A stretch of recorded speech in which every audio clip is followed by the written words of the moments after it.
இது ocean chat செயற்கைக்கோள் படம், அதனுடைய இது புரிந்து பொசிஷன் பார்த்து நகர்வு வேகம் இதெல்லாம் வச்சு இப்போ கொடுக்கப்பட்ட விஷயம் இது. ஓகே, தொடர்ந்து கண்காணிக்கப்படுகிறது. நகர்வு வேகத்தில் பக்கத்தில் வரும்போது ஸ்லோ ஆகலாம். இது இந்த புயல் மாதிரியான சிஸ்டம் நம்ம ஒரு ரொம்ப பர்ஃபெக்ட் சர்க்குலர் மாதிரி நினைக்க முடியாது. அதே மாதிரி கடக்கிறதோ அது நகர்ந்து செல்வதோ ஒரு புள்ளி எறும்பு மாதிரியான சிஸ்டம் கிடையாது. பெரிய பகுதி. நீங்கள் இப்போயே பார்த்தீங்க, காற்று பார்த்தீங்கன்னா கொஞ்சம் நேரம் அடிக்கும், அப்புறம் நிற்கும், திருப்பி காற்று அடிக்கும். அது ஸ்ட்ரக்சர்லாம் கொஞ்சம் இதுவாக தான் இருக்கும். ஸோ அதை பொறுத்து தான் நம்ம எல்லாமே நகர்வு பார்த்துட்டு அது அந்த இதுதான் இருக்கு, அதில் இருக்கக்கூடியது. ஓகே, கரையை கடப்பது என்பது சில மணி நேரங்கள் கூட நகராகும். ஏன்னா ஒரு கரையை கடக்கிறதுங்கிறது ஒரு பக்கத்திலிருந்து அடுத்த பக்கம் வரைக்கும் முழுமையாக கடந்து செல்லக்கூடிய சூழ்நிலை. நம்ம சென்ட்ரல் போர்ஷன் ஒன்று இருக்கு, அது கரையை கடக்கிறதுங்கிற மாதிரி இருக்கும்.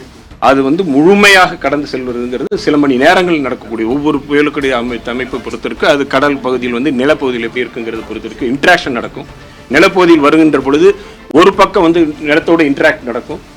சில சமயம் வேகம் நடக்கும், சில சமயம் மெதுவாக நடக்கலாம், சில சமயம் நின்றும் கூட இருக்கலாம்.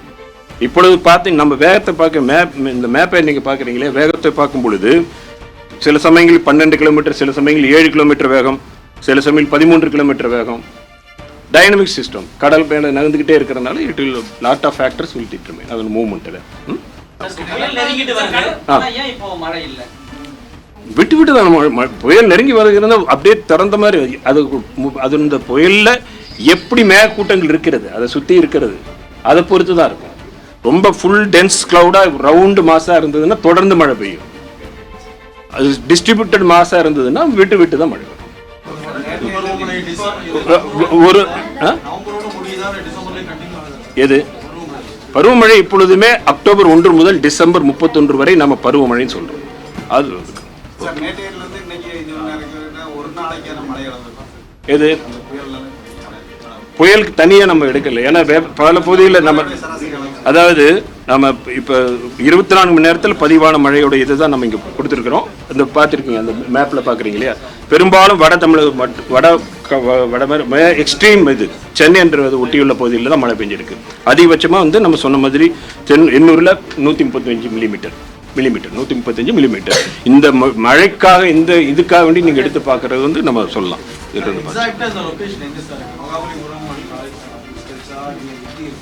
எது புயல் கரை அதுதான் சொல்றேன்ல. இது இப்போ என்ன சொன்னோம்னா, புயல் என்பது ஒரு பரவி இருக்கக்கூடிய அமைப்பு. அதனால தான் இந்த எண்டிலிருந்து அந்த எண்டு வரைக்கும் சொல்றோம். ஒரு சின்ன புள்ளியாக இல்லை. அது புயல் என்பது ஒரு சின்ன புள்ளி கிடையாது. நீங்க சேட்டலைட் பிக்சர்ல பாக்குறீங்களா, அதனுடைய பகுதியை பார்க்கும் பொழுது சென்டர் போர்ஷன் கூட ஒரு சின்ன புள்ளியா இருக்காது. அதுவே ஒரு 10-15 கிலோமீட்டர் கூட இருக்கும். அது அப்புறம் இன்ட்ராக்ட் ஆகும் பொழுது அதனுடைய ஷேப்ல மாறுபடும். அதுக்குள்ள மெசோ வெர்டிசஸ் என்று சொல்லக்கூடிய சின்ன சின்ன வெர்டிசஸ் ஃபார்ம் ஆகும், நிலத்தோடு இன்ட்ராக்ட் ஆகும். அதனால தான் நம்ம காரைக்கால் இருந்து மகாபலிபுரம் வரைக்கும் சொல்லியிருக்கிறோம், புதுவைக்கு அருகில் சொல்லியிருக்கிறோம். அது அந்த ஸ்ட்ரக்சருடைய பொறுத்து இருக்கு. புதுவைன்னு எக்ஸாக்டா இல்லை, அந்த ஒரு சைஸ் இருக்கு இல்லையா, அந்த மூவ்மெண்ட்ல கிளவுடோட மூவ்மெண்ட்ல எல்லாத்தையும் பொறுத்து இருக்கு. இந்த ஸ்ட்ரக்சர் நீங்க நினைக்கின்ற ஒரு வட்டமான பகுதியா இருந்தால் கரெக்டா சென்டர் இது இப்படின்னு சொல்ல ஒரு புள்ளி கிடையாது. Okay, display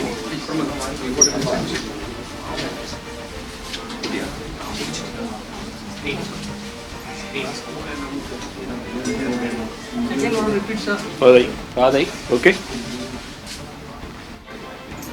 heavy rainfall. எது மேட்டர் அதானே, அதே திருப்பி சென்னை ட்ரெயின் இதுவா பதிவானதா? அதாவது காலை 8:30 மணி முதல் 1:30 மணி வரைக்கும் பதிவானது. Nungambakkam 97 millimetre, Meenambakkam 102 millimetre, Mahabalipuram 70 millimetre, Kelambakkam VIT campus 74 millimetre, Jaya engineering college 80 millimetre, NIOT 73 millimetre, YMCA நந்தனம் 82 millimetre, ACS college Poonamallee 79 millimetre, Kolapakkam 102 millimetre, Hindustan university 68 millimetre, Puzhal 68 millimetre. எது இது இந்த ஓவரால் இப்போதான் சரி. பெஞ்சல் புயல் தற்பொழுது புதுவைக்கு தென்கிழக்கே வடகிழக்கே சுமார் 100 கிலோமீட்டர் தொலைவிலும் சென்னைக்கு தென்கிழக்கே சுமார் 100 கிலோமீட்டர் தொலைவிலும் நிலை கொண்டுள்ளது. இது மணிக்கு 10 கிலோமீட்டர் வேகத்தில் தற்பொழுது நடந்து கொண்டிருக்கிறது. இது இன்று மாலை காரைக்காலுக்கும் மகாபலிபுரத்திற்கும் இடையே புதுவைக்கு அருகில் கரையை கடக்கக்கூடும்.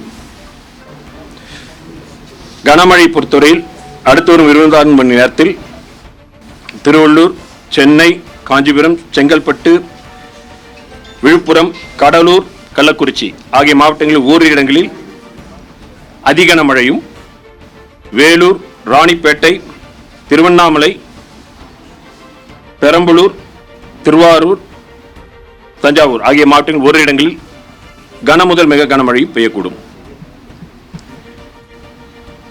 நாளை விழுப்புரம், புதுச்சேரி, கடலூர், கள்ளக்குறிச்சி ஆகிய மாவட்டங்களில் ஓரிரு இடங்களில் அதிகன மழையும், திருவள்ளூர், சென்னை, ராணிப்பேட்டை, காஞ்சிபுரம், செங்கல்பட்டு, திருவண்ணாமலை, தர்மபுரி, சேலம், பெரம்பலூர், அரியலூர், திருவாரூர், தஞ்சாவூர் மற்றும் உள்ளிட்ட டெல்டா மாவட்டங்களில் ஓரிரு இடங்களில் கன முதல் மிக கனமழையும் பெய்யக்கூடும்.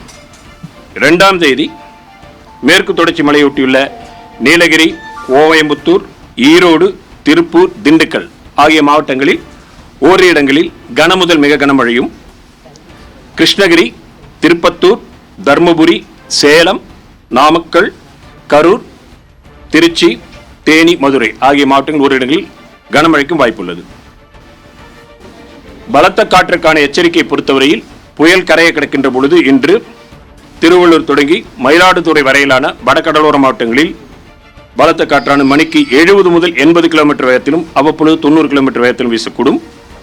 மேலும் அதனை ஒட்டியுள்ள மாவட்டங்களான வேலூர், ராணிப்பேட்டை, திருப்பத்தூர், திருவண்ணாமலை, கள்ளக்குறிச்சி, பெரம்பலூர், அரியலூர், டெல்டா மாவட்டங்களில் ஒரு காற்றின் வேகம் 50 முதல் 60 கிலோமீட்டர் வேகத்தில் அவ்வப்பொழுது 70 கிலோமீட்டர் வேகத்தில் வீசக்கூடும். நாளை திருவள்ளூர் தொடங்கி நாகப்பட்டினம் வரையிலான வடகடலோர மாவட்டங்களில் பலத்த காற்றானது மணிக்கு 50 முதல் 60 கிலோமீட்டர் வேகத்தில் அவ்வப்பொழுது 70 கிலோமீட்டர் வேகத்தில் வீசக்கூடும். மீனவர்கள் அடுத்து வரும் 2 தினங்களுக்கு கடலுக்கு செல்ல வேண்டாம் என்று அறிவுறுத்தப்படுகிறார்கள். வடகிழக்கு பருவமழை பொறுத்தவரையில் தமிழகம், புதுவை, காரைக்கால் பகுதிகளில் பதிவான மழையின் அளவு 354 மில்லிமீட்டர். இந்த காலகட்டத்தின் இயல்பு அளவு 354 மில்லிமீட்டர்.